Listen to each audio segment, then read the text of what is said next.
తెలంగాణలో అసెంబ్లీ సమావేశాల నేపథ్యంలో బీఆర్ఎస్ యూరియాపై ఆందోళన చేపట్టింది. అసెంబ్లీ సమావేశాలకు ముందు గన్ పార్క్కు వెళ్లిన బీఆర్ఎస్ ఎమ్మెల్యేలు, ఎమ్మెల్సీలు వెంటనే యూరియా సరఫరా చేయాలంటూ నినాదాలు చేశారు. గణపతి బప్ప మోరియా, కావాలయ్య యూరియా అంటూ ప్రభుత్వానికి వ్యతిరేకంగా నినాదించారు. రైతులు యూరియా కోసం ఇబ్బందులు పడుతుంటే ప్రభుత్వం తూతూ మంత్రంగా అసెంబ్లీ పెట్టిందని కేటీఆర్ విమర్శించారు.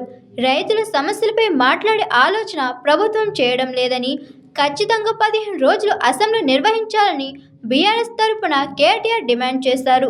రైతులకు యూరియా అందించాలని నిరసనకు దిగిన బీఆర్ఎస్ అసెంబ్లీ నుంచి అగ్రికల్చర్ కమిషనరేట్కు ర్యాలీ వెళ్లారు. అక్కడ అధికారులకు వినతి పత్రం అందించారు. ఆ తర్వాత వ్యవసాయ కమిషనర్ కార్యాలయం ముందు బీఆర్ఎస్ నేతలు బైఠాయించారు. ప్రభుత్వానికి వ్యతిరేకంగా నినాదాలు చేశారు. ఆందోళనకు దిగిన బీఆర్ఎస్ నేతలను పోలీసులు అదుపులోకి తీసుకున్నారు. ఆ తర్వాత తెలంగాణ సచివాలయం దగ్గర బీఆర్ఎస్ నేతలు ఆందోళనకు దిగారు. యూరియా సమస్య పరిష్కరించాలని డిమాండ్ చేశారు. సచివాలయం గేటు ఎదుట బైఠాయించి నిరసన తెలిపారు. దీంతో పోలీసులు వారిని అదుపులోకి తీసుకున్నారు. యూరియా కొరతకు రాష్ట్ర ప్రభుత్వమే కారణమని మండిపడ్డారు మాజీ మంత్రి హరీష్ రావు. యూరియా కొరతపై అసెంబ్లీలో చర్చ పెట్టాలని డిమాండ్ చేశారు.